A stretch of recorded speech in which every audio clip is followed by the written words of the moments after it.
These are the 7 military exercises used by special forces to build insane strength. What happens when you train like special forces after 50? You develop what military experts call predator fitness. It's the kind of strength that's ready for anything. These 7 bodyweight exercises don't just build muscle, they build the functional power, balance, and endurance that elite soldiers rely on, adapted for real people who want to stay strong and independent. Special Forces soldiers don't train for show. They train for survival and mission readiness. After 50, your body needs this same functional approach. Today, I'm going to show you the exact 7 exercises that build complete functional fitness. Each one targets multiple muscle groups simultaneously, with progressive difficulty levels for any starting point. If you can make it to the end, you'll already be stronger than most. The first exercise, the military push-up complex, builds upper body power with tactical precision. Here's the science. This exercise primarily targets your pectorals, anterior deltoids, and triceps. But the 2-second pause at the bottom eliminates momentum and forces your muscles to generate power from a dead stop. This isometric hold position activates more muscle fibers than a regular push-up. Your stabilizing muscles, serratus anterior, rotator cuff, and deep core muscles, work overtime to maintain position. The explosive upward movement develops what exercise physiologists call rate of force development, or how quickly your muscles can generate maximum force. For daily life, this translates to pushing heavy doors, getting up from the floor, or lifting objects overhead with control and power. Start with an incline version against a wall or bench. Hands slightly wider than shoulder width, body in a straight line. Lower slowly, pause for 2 seconds, then push up explosively. Progress to knee push-ups, then full push-ups as you get stronger. Keep your wrists aligned and core engaged. If your lower back arches, stop and rest. The next exercise targets your body's largest muscle groups, glutes, quadriceps, and hamstrings, while challenging your core stabilizers. The science shows that compound movements like the squat to stand activates multiple muscle groups simultaneously, creating what researchers call functional strength patterns. When you stand up without using your hands, you're forcing your glutes to fire properly. Many people over 50 develop glute amnesia, where these powerful muscles stop activating correctly. This exercise awakens them. The movement also improves what's called eccentric strength, your muscle's ability to control lowering movements. This is crucial for preventing falls and controlling your body weight during daily activities. You'll need something to elevate your heels, about an inch ledge works well, and something to push down on like a ball or similar object. Point your toes straight ahead with your heels elevated. Bend and hinge at your hips, pushing down on the ball to help engage your core and release your lower body as you get down into a deep squat position. Once you're in the deep squat, place one hand on the ground, then the other, then slowly stand up. What we're looking for is a vertical torso and the ability to get your arms back behind your toes. If you can do this, you can progress to a lower heel elevation. If you're not able to get your arms back behind your toes when you push down, that means you need a higher wedge under your heels. Progress your way down until you can achieve a barefoot squat position with toes straight ahead, arms up, then stand. This is the gold standard. If you can't do this version yet, start with a chair as your target. Step just a little bit away from the chair because you're going to stick your bottom back and bring your chest forward so your knees don't go in front of your toes. Squat back, just touch the chair and come back up. Once you master this, progress to the elevated heel version. This directly translates to getting out of cars, chairs, and bed independently. It prevents falls by strengthening your legs in the exact movement you use every day. The third exercise, combat crawl progression, works your entire kinetic chain, the connected system of muscles from your core to your extremities. The science behind crawling patterns shows they activate your cross-lateral movement system, where opposite arms and legs work together. Your core muscles, transverse abdominis, multifidus, and diaphragm, work as stabilizers while your shoulders, hips, and spine coordinate movement. This creates what movement specialists call integrated stability, strength that transfers to real-world activities. The low position challenges your shoulder girdle stability and builds endurance in your postural muscles. Research shows crawling patterns improve coordination and proprioception, or your body's awareness of where it is in space. Start by lying flat on your stomach. Bring one knee up to the level of your hip and bring the opposite elbow underneath your shoulder. Keep your other arm extended and the opposite leg straight. Put pressure through the knee and pressure through the elbow across your core, but you're not trying to lift initially, just creating tension. Gradually add more pressure through both contact points until you feel comfortable lifting your body off the ground. Once you can hold this position, move forward by reaching with your extended arm while maintaining that low crawling position. Keep your elbow comfortably under your shoulder, not out away from your body. This keeps your shoulder protected and safe. The movement should be forward and back, like you're moving stealthily under enemy radar. This fires up your core the same way it did when you were 6 or 7 months old learning to crawl. Keep your spine neutral and core engaged throughout. It's perfect for small spaces and can be done on a carpet. The fourth exercise, the Warrior Plank series, is an isometric exercise that targets your deep core stabilizers, muscles you can't see but are essential for spine health. The transverse abdominis, your body's natural weight belt, learns to activate and maintain tension. Research shows that isometric holds like planks improve what's called motor unit recruitment, your nervous system's ability to activate muscle fibers efficiently. The longer holds build muscular endurance in your postural muscles, which is crucial for maintaining good posture during daily activities. Adding arm and leg lifts creates anti-extension and anti-rotation challenges. Your core must work harder to prevent your spine from moving when your base of support changes. Place your forearms on the floor with palms down. Your shoulders should be positioned right over your elbows. This is crucial for proper alignment. Get your knees off the floor and hold this position, making sure your back stays straight. Think of your back as a flat surface. Don't let your hips come down and don't let your butt go high in the sky.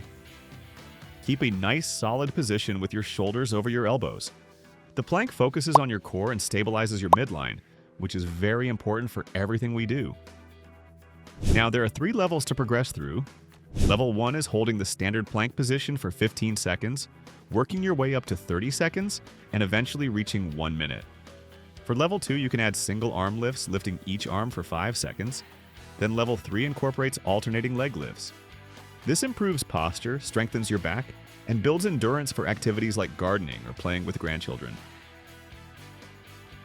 The 5th exercise, the Commando lunge matrix, are multi-directional lunges that train your body in all 3 planes of movement: sagittal, forward back, frontal, side to side, and transverse, rotational.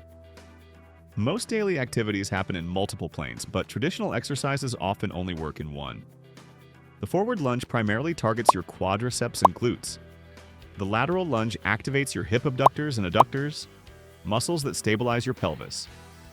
The reverse lunge emphasizes your glutes and hamstrings while being easier on your knees. This combination builds what researchers call multiplanar strength, the ability to generate force and maintain stability in any direction. It also improves your hip mobility and ankle stability, both crucial for balance and fall prevention. Forward lunge, side lunge, reverse lunge, that's one sequence. Start with body weight, focusing on controlled movement and balance. Progress by holding water bottles for resistance. This prepares you for reaching items on shelves, stepping over obstacles, and maintaining balance on uneven surfaces. The 6th exercise, the burpee, is a compound movement that combines a squat, plank, push-up, and jump into one exercise. Even our modified version works your entire body while challenging your cardiovascular system. The science shows that compound movements like this create what's called metabolic stress, since your body has to work harder to supply oxygen to multiple muscle groups simultaneously. This improves both muscular strength and cardiovascular endurance. The transition movements, squat to plank to squat to stand, trains your body to move efficiently between different positions. This movement flow translates directly to getting up and down from the floor, a crucial skill for maintaining independence. For a full military burpee, start standing with feet shoulder width apart. Squat down and place your hands on the floor. Kick your feet back into a plank position, perform a push-up, kick your feet back to the squat position, then stand up with an explosive jump. If the full version is too challenging, we'll use the military burpee Lite or baby burpees. Squat down with your hands on the floor, then kick out into the plank position and kick back up into the squat, then stand up. This eliminates the push-up and jump but keeps the essential movement pattern. If you can't kick out to the plank yet, simply step back into the plank position and step forward.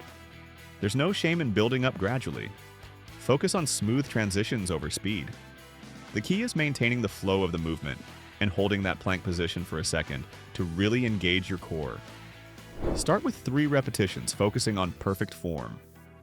As you build strength and confidence, you can progress toward the full military version with push-ups and jumps. The 7th exercise targets your deep core stabilizers while teaching proper movement patterns. The science shows that the tactical dead bug activates your transverse abdominis and multifidus, small but crucial muscles that stabilize your spine. The opposite arm and leg movement pattern trains what's called contralateral coordination, the same pattern you use when walking. This improves the connection between your brain and muscles, enhancing overall movement quality. The exercise also teaches selective stability, keeping some parts of your body still while others move. This is essential for preventing compensatory movements that can lead to injury.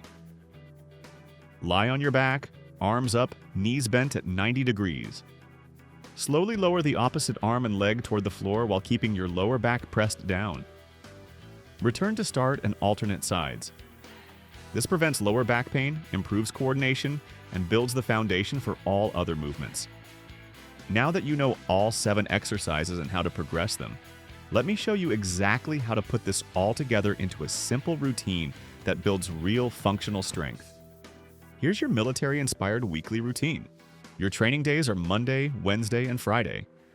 These are your tactical strength sessions, and here's your battle plan. Begin with your military push-up complex. Complete 2 sets of 5 to 10 reps using whichever version matches your current ability.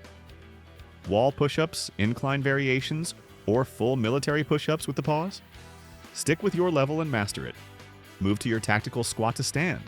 Perform 2 sets of 8 to 12 reps. Whether you're using chair assistance, elevated heels, or full barefoot squats, focus on your current progression. Continue with your combat crawl progression. 2 sets, maintaining position for 15 to 30 seconds, or adding forward movement when you're prepared. Focus on quality over quantity.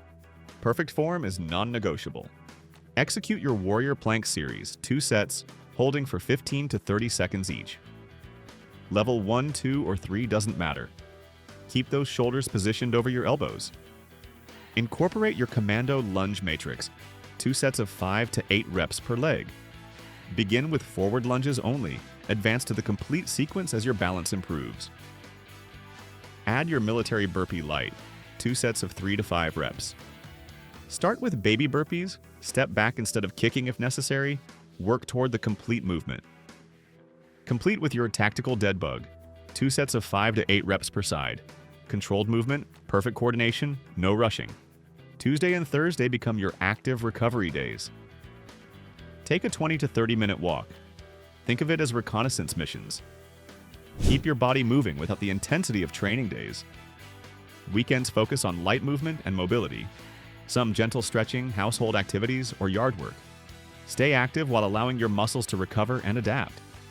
This gives you 3 focused training sessions, 2 movement days, and restorative weekends. Straightforward, manageable, and proven effective. Consistency trumps intensity every single time. Better to execute this program flawlessly for months than attempt something unsustainable for a few weeks before giving up. Elite soldiers understand that lasting strength comes from disciplined, regular training. The genius of this military approach is that your body signals when you're ready to progress. Don't force advancement. Follow the process. Individual progression varies significantly, and that's perfectly normal. Your objective isn't achieving the advanced version of every movement. Your mission is consistently challenging yourself at your current level while steadily building the functional strength that maintains your independence and confidence for years ahead. Military training works because it focuses on function over form. These exercises build strength you actually need, not just muscles that look good. Start with 2 to 3 exercises that feel comfortable. Focus on perfect form before adding intensity, Listen to your body and progress gradually. These movements help you maintain independence, prevent falls, stay strong for family activities, and build confidence in your physical abilities. Which of these military exercises challenges you the most? Share in the comments what you discovered about your current strength level. Let me know if you want me to break down any of these movements in more detail. If you found these military-inspired exercises helpful for building real functional strength after 50, make sure you're subscribed so you don't miss next week's video on how Special Forces soldiers maintain flexibility and mobility well into their later years. Just click the subscribe button below.